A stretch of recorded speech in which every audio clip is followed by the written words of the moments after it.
राज्यात शेतकऱ्यांच्या आत्महत्येचं सत्र कायम आहे. परभणीतल्या पाथरी तरुण शेतकऱ्यांना आत्महत्या केली आहे. राहत्या घरात विष पिऊन आपलं जीवन त्यानं संपवलंय. राज्यातला दुष्काळ बघायला केंद्राचं पथक राज्यात दाखल झालं. औरंगाबाद, बुलढाणा, नगर, जालन्यात पथकाची माणसं फिरत आहेत. दुष्काळग्रस्त भागाची पाहणी करण्यासाठी आलेल्या पथकाची औरंगाबादेतल्या एका भागामध्ये बैठक पार पडली आणि या पथकानं गंगापूरमधील दुष्काळग्रस्त भागाची प्रथम पाहणी केली. केंद्रीय पथक जालन्यामध्ये दाखल झालं. बदनापूर तालुक्यातील जवसगाव इथल्या सुवर्णा सुखदेव आंभोरे यांच्या शेताची पथकानं पाहणी केली. आदिवासी विकास मंत्री विश्वास सावरा यांच्या मतदारसंघातून कुणबी सेना अध्यक्ष विश्वनाथ पाटील यांच्या अध्यक्षतेखाली विक्रमगड इथे आक्रोश यात्रेला सुरुवात झाली. या आक्रोश यात्रेच्या माध्यमातून शेतकऱ्यांच्या विविध मागण्या सरकार समोर मांडण्यात आल्या आणि ही यात्रा 3 टप्प्यात होणार आहे. बारामतीत शिरसाई उपसा सिंचन योजनेचं पाणी शेतीसाठी आणि पिण्यासाठी मिळावं यासाठी शेतकऱ्यांनी ठिय्या आंदोलन सुरू केलंय. शेतकऱ्यांच्या ठिय्या आंदोलनाचा आजचा दुसरा दिवस असून प्रशासनानं मार्ग न काढल्यास ठिय्या आंदोलन सुरूच ठेवण्याचा इशारा प्रशासनाला शेतकऱ्यांनी दिलाय. जुलै महिन्यात चाकण इथे झालेल्या हिंसाचाराप्रकरणी पोलिसांनी 11 आंदोलकांना अटक केली आहे. मराठा आरक्षणाच्या मुद्द्यावरून चाकण इथे 30 जुलै रोजी हिंसाचार झाला होता. या हिंसाचार प्रकरणी यापूर्वी 30 जणांना अटक झाली होती. त्यामुळे अटक झालेल्या आंदोलकांचा एकूण आकडा आता 41 वरती पोहोचलाय. मराठा आरक्षणाला आव्हान देणाऱ्या याचिकेवर आज दुपारी 3 वाजता सुनावणी होणार आहे. गुणरत्न सदावर्ते यांनी दाखल केलेल्या याचिकेवर दुपारी सुनावणी होणार आहे. आरक्षण हे नियमाला अनुसरून असून कोणत्याही समाजाचं आरक्षण हिरावून घेणार नसल्याचे यावेळी सुभाष देसाई म्हणाले. राज्यात 72,000 जागांसाठी मेगा भरती होणार असून त्यावर आमचं लक्ष असणार असल्याचं मंत्री सुभाष देसाई यांनी सांगितलं. नांदेडमध्ये अज्ञात व्यक्तीकडून गोळीबार झाला. व्यापारी अमिश पाटणी यांच्यावरती काल रात्री गोळीबार झाला. त्यानंतर हल्लेखोर फरार झालेत. संपूर्ण घटनेचा तपास पोलीस करतायत. या गोळीबारात व्यापारी अमिश पाटणी गंभीर जखमी झाल्यात. त्यांच्या पायाला 3 गोळ्या लागल्यात. नांदेडमधील बालाजी मंदिर परिसरातला हा प्रकार आहे. लग्नाच्या वरातीच्या दिवशीच नवऱ्या मुलाची रवानगी मुंबईच्या टिळकनगर पोलिसांनी तुरुंगामध्ये केली आहे. महिलेच्या मोबाईल चोरल्याप्रकरणी त्यांनी नवरदेवालाच बेड्या ठोकल्या आहेत. चेंबूरच्या अमरमहाल सिग्नलजवळ केटीएम दुचाकीहून आलेल्या दोघांनी महिलेचा मोबाईल चोरला होता. या प्रकरणी पोलिसांनी नवरदेवासह त्याच्या मित्रालाही अटक केली आहे. कोल्हापूरच्या पन्हाळ्यात भरवस्तीत असलेल्या हॉटेलवरती छापा टाकून एजंटसह 3 महिलांना पोलिसांनी ताब्यात घेतलं. पोलिसांच्या विशेष पथकानं ही कारवाई केली असून दोषींवरती पीटा कायद्यान्वये गुन्ह्याची नोंद करण्यात आली आहे. पुण्यामध्ये दुचाकी जळीतकांड सुरूच आहे. पुण्यात रात्री 1:30च्या सुमारास अज्ञातांनी 5 दुचाकी जाळल्याची धक्कादायक घटना घडली आहे. पोलीस चौकीपासून काही अंतरावरती असलेल्या दुचाकी जाळल्यानं पुणेकरांच्या सुरक्षिततेविषयी प्रश्नचिन्ह निर्माण होत आहे.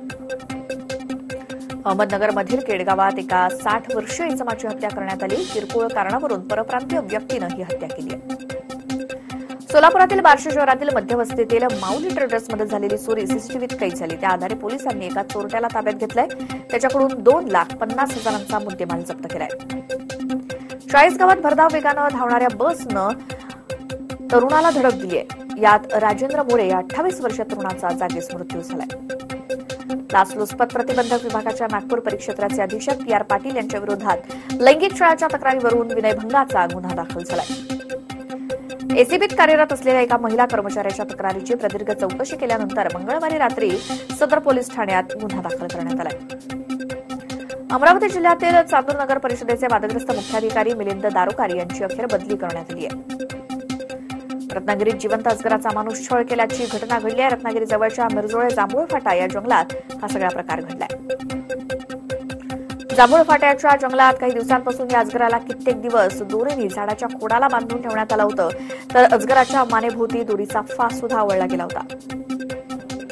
या संपूर्ण प्रकाराची तक्रार वनविभागाला देण्यात आली. रत्नागिरी जिल्ह्यातील राजापूर तालुक्यात अजगर जिवंत जाळल्याच्या घटनेनंतर हा रत्नागिरीतला दुसरा प्रकार आहे.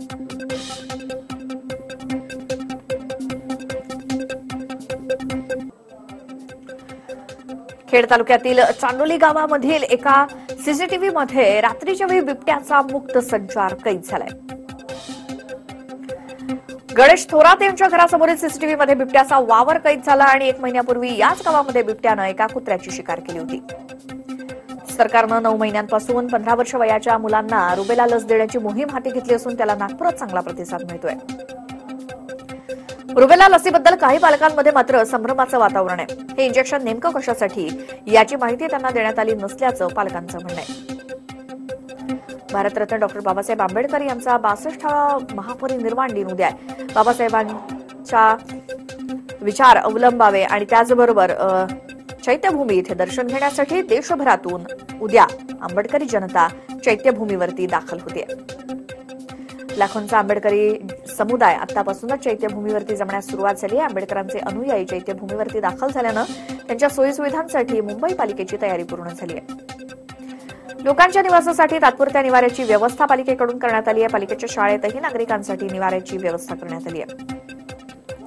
ज्ञानेश्वर माऊलींच्या संजीवन समाधी सोहळ्यासाठी आळंदीमध्ये जनसागर लोटला. महाराष्ट्राच्या कानाकोपऱ्यातून भाविकांनी या सोहळ्यासाठी हजेरी लावली. केदारनाथ चित्रपटाविरोधात मुंबई उच्च न्यायालयात याचिका दाखल करण्यात आली. वकील रमेशचंद्र मिश्रा यांनी ही याचिका दाखल केली आहे. त्यांच्या याचिकेवर गुरुवारी सुनावणी होणार आहे. राज ठाकरेंच्या टीकेला ओवेसींनी जोरदार प्रत्युत्तर दिलंय. राजकारण टिकवण्यासाठी राज यांनी माझ्यावरती टीका केली असल्याचं ओवेसींचं म्हणणं आहे.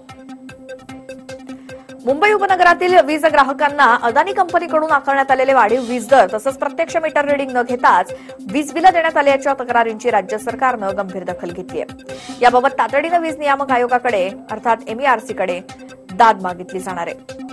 प्रसिद्ध अभिनेता रवी किशन याला जुहूमध्ये फ्लॅट देण्याच्या नावाखाली एका बिल्डरनं फसवल्याचं समोर आलंय. रवी किशन याच्या तक्रारीनंतर वर्सोवा पोलिसांनी 3 जणांविरोधात गुन्हा दाखल केलाय. बांधकाम कंपनीचे संचालक जितेंद्र जैन, जिनेंद्र जैन आणि करण शहा यांनी आतापर्यंत अनेक जणांची कोट्यवधींची फसवणूक केल्याचं समोर येत आहे. शेअर मार्केटमध्ये पैसे गुंतवण्याचा आमिष दाखवून फसवणूक करणाऱ्या एका आंतरराज्यीय टोळीचा मुंबई पोलिसांनी पर्दाफाश केलाय.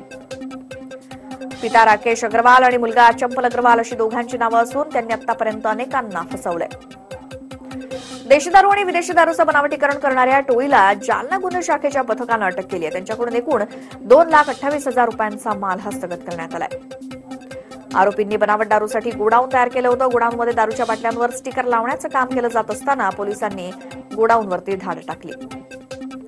सिंधुदुर्गातील कणकवली खारेपाटण चेकपोस्ट जवळ एका गाडीतून तस्करीसाठी नेण्यात येत असलेलं बिबट्याचं कातडं जप्त करण्यात आलं. दरम्यान पोलिसांनी संयुक्त कारवाई करत 3 संशयितांना ताब्यात घेतलं. बिबट्याच्या कातडीची किंमत बाजारभावानुसार 10 लाख रुपये आहे. साताऱ्यातील बारावरकर नगर आणि अमरलक्ष्मी बसस्टॉप इथे दरोडेखोरांनी एटीएम फोडून त्यातून 15 लाखांची रक्कम लुटली. या घटनेनं परिसरात दहशतीचं वातावरण आहे.